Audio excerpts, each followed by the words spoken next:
Ngayon tinawag ka na ng Panginoon sa pagdi-disciple sa small group. Paano ka naman magsisimula na mag-lead ng small group? Paano ba ang proseso niyan? Ito magiging topic natin ngayon. Paano magsimula at paano mo magagawang magtuloy-tuloy ito sa tulong ni Jesus? Ang Diyos ay gumagalaw sa buhay nating lahat at kumikilos siya upang tayo ay baguhin ng naaayon sa wangis ni Kristo. Ang discipleship sa small groups, ito ay paraan ng Diyos upang hubugin na katulad ni Jesus. Sa ating aralin ngayon, pag-aaralan natin paano ba magsimula ng D-group. Una, gawing paraan ng pagdarasal bilang pasimula. Ang buksan ng puso ng isang tao sa Panginoon ay gawain ng banal na espiritu. Hindi kailanman natin pwedeng pilitin ng isang tao na magkaroon ng interes sa Bible. Palagi nating alalahanin na kasangkapan lamang tayo ng Diyos sa pag-abot sa ibang tao upang akayin sila sa Panginoon.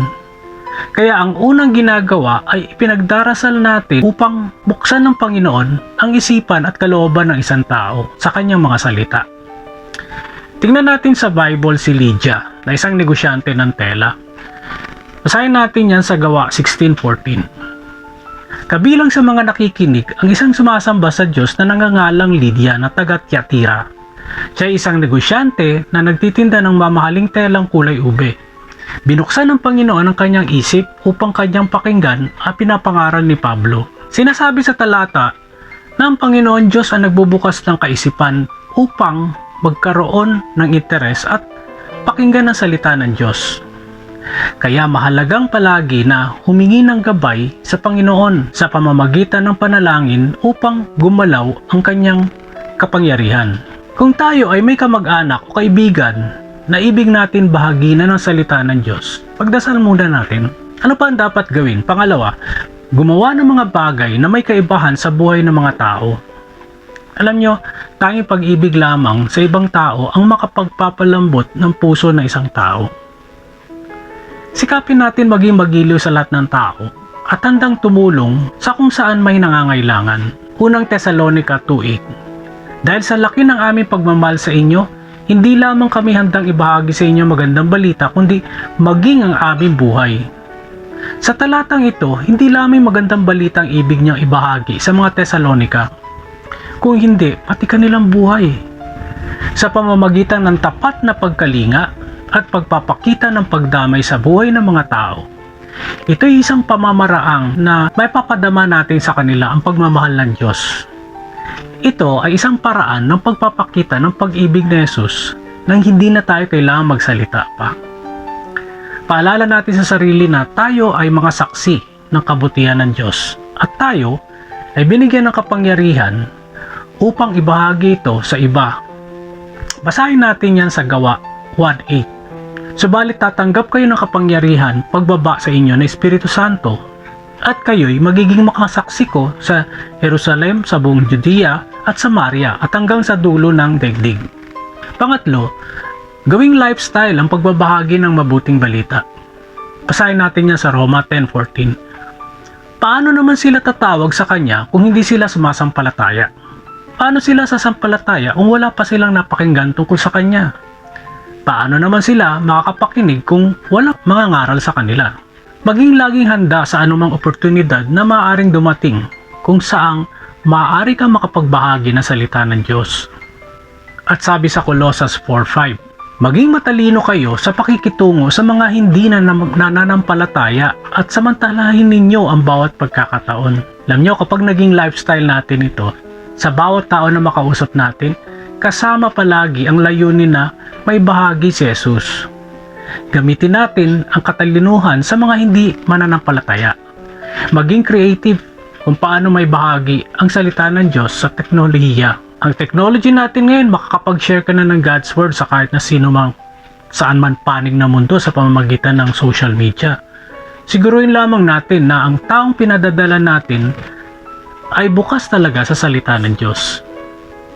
Pang-apat, gawin ng online small group ang pangunahing strategy. Ang pagnanais na may bahagi ang mabuting balita ng kaligtasan sa mga tao ay kailangan maging katulad sa naisin nating maisama sila kasama ng iba pang kapwa mananampalataya sa online discipleship. Kapag nagbahagi ka ng mabuting balita sa ibang tao, ang susunod ay ang i-disciple sila sa pamamagitan ng small group. Ang online small group discipleship ay magandang paraan upang sila ay lumago sa Panginoon. Basahin natin ang Hebreo 10:24-25. Sikapin din na nating gisingin ang damdamin ng bawat isa sa pagmamahal sa kapwa at paggawa ng mabuti. Huwag nating kaliligtaan ang pagdalo sa ating mga pagtitipon gaya ng nakasanayan ng iba. Sa halip, palakasin natin ang loob ng isa't isa, lalo na kayong nakikita nating malapit na ang araw ng Panginoon. Ayon sa talata, ang pagdadalo sa pagtitipon o online small group ay upang magpalakasan ng loob. May mga pagkakataon na sa pagbabahagi ng buhay ng bawat isa, bukod sa tayo ay maaaring matuto dahil sa ginawa sa kanilang buhay ng Diyos, nakakatulong din ito upang lumakas ang ating pananampalataya sa Kanya. Basahin natin ang Gawa chapter 2 verse 46-47. Araw-araw, sila ay nagkakatipon sa templo at nagpipira-piraso ng tinapay sa kanilang mga tahanan na masaya at may malinis na kalooban. Nagpupuri sila sa Diyos at kinalulugdan sila ng lahat ng tao at bawat araw ay dinaragdag sa kanila ng Panginoon ang mga inililigtas. Alam niyo sa unang iglesia, araw-araw silang nag-i-small group. Dahil sa sila ay masaya at may malilinis na kalooban, ito ay nakaka-attract sa ibang tao. Dahilan upang makapagyaya pa sila ng iba. Kaya dumadami ito at kapag nabahagi na nila ng salita ng Diyos, sila ay naliligtas. Sa online chat group ng ating small group, maaari din nating anyayahan o sumali o mag-join sa group chat. Tapos bigyan tayo ng pahintulot. Paano naman natin magagawa magpatuloy-tuloy at papalakas ang iyong D-group? Unahin natin sa mga bagay na ating iiwasan muna. Una, iwasang magpasa ng maraming karunungan kaysa pagbabago ng buhay. Ang paglagong spiritual ay hindi sa kung gaano kakilala ng mga members ang Panginoon at gaano nila kaalam ang Bible. Ang pinakalayunin dito ay ang maging pagiging kawangis ni Jesus. Sabi ni Edmond Chan, truth doesn't change lives. It is truth applied that changes lives. So ikang Tagalog, ang katotohanan ay hindi nakapagpapabago ng buhay kung hindi ang katotohanan na isinasa buhay ay nakapagpapabago sa buhay ng tao. Paano matuturuan ang inyong mga small group? Yung mga members ninyo. Nandito ang simple subalit epektibong paraan upang gawin ito. Una, isama sila sa online Biblical Foundation training ng WOTG. Pangalawa, subaybayan sila sa pag-attend ng 25 topics ng Biblical Foundation upang matulungan silang makumpleto at matapos ito. Pangatlo, patuloy silang hikayatin upang makapagtapos at makagraduate sa pag-aaral na ito. Ano pa ba ang dapat iwasan? Pangalawa, iwasan hindi lamang makapagturo, subalit alamin kung sila ay tunay na nga natututo. Huwag tanungin sa sarili kung ang naipunto ko ba ng maayos ang itinuturo ko, kundi ang mahalaga ay naproseso kaya ng mga members sa kanilang mga isipan ang itinuro ko. Nakarelate ba sila at nakakonect nila ito sa kanilang buhay? Na isa sa buhay kaya nila ito? Yan ang mga mahalagang bagay na dapat nating itanong sa ating sarili tuwing tayo ay magdi-D-group. Pangatlo, iwasan ng mababaw na pakikipag-ugnayan sa kanila. Kailangang maging safe ang D-group sa mga mas malalalim na mga sharing, lalo na kapag may sensitibong mga tanong o patutuong hamon na nangyayari sa kanilang mga buhay. Ito ay mahalagang isama sa panalangin. Importanteng hindi makalabas ang mga napag-usapan sa sharing, lalo na mga sensitibong mga bagay sa ibang mga tao, lalo sa labas ng iyong grupo. Ang isang leader ang siyang unang nagpapakita ng mapagkumbabang pagbubukas ng kanyang sariling buhay, kung paano kumilos at patuloy na kumikilos ang Panginoong Diyos sa kanya. Ibinabahagi din niya ang kanyang mga kahinaan, mga kabiguan at pakikibaka sa buhay, sa tulong ng Panginoon Diyos. Hayaang magministeryo sa iyong miyembro sa pamamagitan ng panalangin at accountability o pananagutan sa bawat isa. Sa ganoon, nagpapakita ka ng malakas na ugnayan at matalik na relasyon sa iyong grupo.